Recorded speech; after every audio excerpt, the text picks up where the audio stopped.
On the property, we have planted right now about 4.5 acres of our total 12-acre footprint.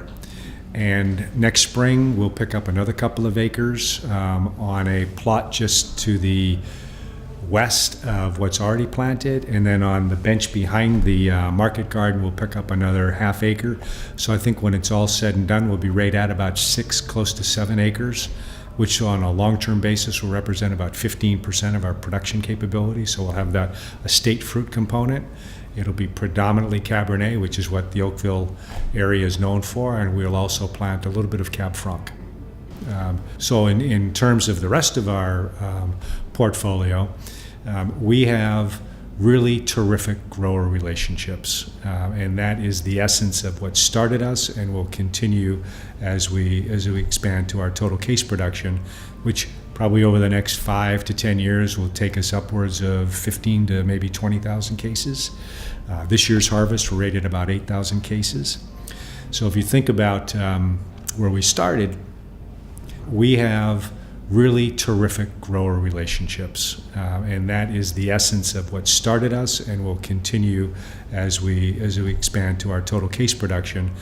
Easy for me to say, biased, but it's a huge home run. With this multi-vineyard, multi-varietal strategy, that takes our approach takes the best growing area for whether it's Syrah or Sangiovese, Petit Syrah, different terroir for different cab clones, rootstock.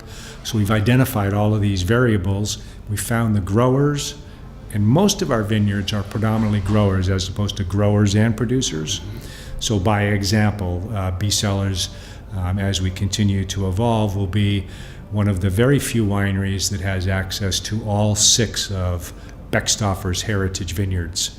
So you might see those names as Las Piedras or Missouri Hopper, Bourne, Tocolone, Dr. Crane, George III. Well, those 6 vineyards represent the heritage of Napa Valley's most significant vineyards, now owned and collected under one name, the Beckstoffer family. So we feel very proud, and we've worked hard to become the single winery that can have access to all 6 of those vineyards and then represent them in a very beautiful tasting room in the caves called the Beckstoffer Heritage Room. So that's an example of having these great relationships and long-term agreements that give us blocks or rows or acreage inside each of these various vineyards. The same plan holds true with whether it's Usabelli, our source for Viognier, Juliana, our long-term source for Sauvignon Blanc, Stagecoach, which represents Syrah for us, Cab, and Sangiovese.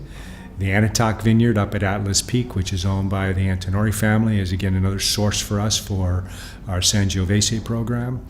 And then a multitude of well-known Cabernet estates, whether that's Ehrlich or O'Shaughnessy right here in Oakville, to Llewellyn, Kennefic Ranch. So we have Calistoga AVA, we have St. Helena, Oakville, Rutherford. So it's quite diverse, and it's what I believe makes Cellars wines as special and consistent as they are from year to year.